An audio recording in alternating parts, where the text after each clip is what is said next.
तर चला करूया ट्रेनचा प्रवास. अनेकांना ट्रेनचा प्रवास आवडतो, त्यापैकी मला पण ट्रेनचा प्रवास आवडतो. तर आम्ही आता चाललेलो आहोत नॉटिंगमला. नॉटिंगमला जात असताना तर आम्ही खूप एक्सायटेड होतो. वेदर खूप छान होता.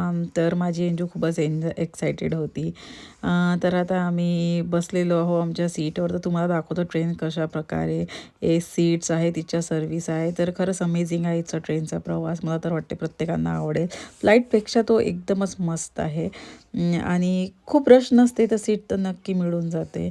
आणि आम्हाला त्या दिवशी तिकीट पण खूप स्वस्ती मिळाली होती. तर म्हटलं की आम्ही सगळेच जणच जाऊ. तर नॉटिंगमला जे आहे कॅस्टल्स आहे आणि खूप छोटी सिटी आहे आणि क्लीन सिटी आहे आणि तिथे युनिव्हर्सिटी पण आहे.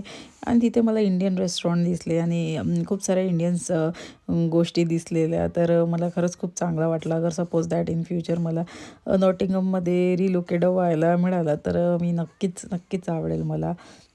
तर हे आमची एंजू तर अशी खूपच एक्सायटेड होती ती. तर आम्ही आता रोड क्रॉस करत आहे. तर आम्ही आता वाट बघत आहोत की ग्रीन लाईट कधी होणार आणि आम्ही आमच्या लोकेशनकडे वळू. तुम्ही बघू शकता इथे किती छान म्हणजे इन्फ्रास्ट्रक्चर्स आहे, ट्रेन्स, क्लीननेस आणि ते सगळं सगळं म्हणजे मेंटेन करतात. तर हे गोष्ट खूपच चांगली वाटते. तर ब्रिटिश पीपल खूप हेल्पिंग असतात बाय नेचरनी. तर ही गोष्ट खूपच चांगली पॉझिटिव्ह आहे. काही रेसिझम पण करतात, पण ठीक आहे. पण मोस्टली हेल्पिंग नेचरचे खूप असतात. तर आम्ही आमच्या लोकेशनकडे जात आहे. आमची लोकेशन जी होती सेंट्रल लायब्ररीपासून 0.6 माईलवर. तर आम्ही आमचा मॅप फॉलो केला आणि मॅप फॉलो करून लगेचच आमच्या लोकेशनवर पोहोचण्याचा प्रयत्न करत आहोत.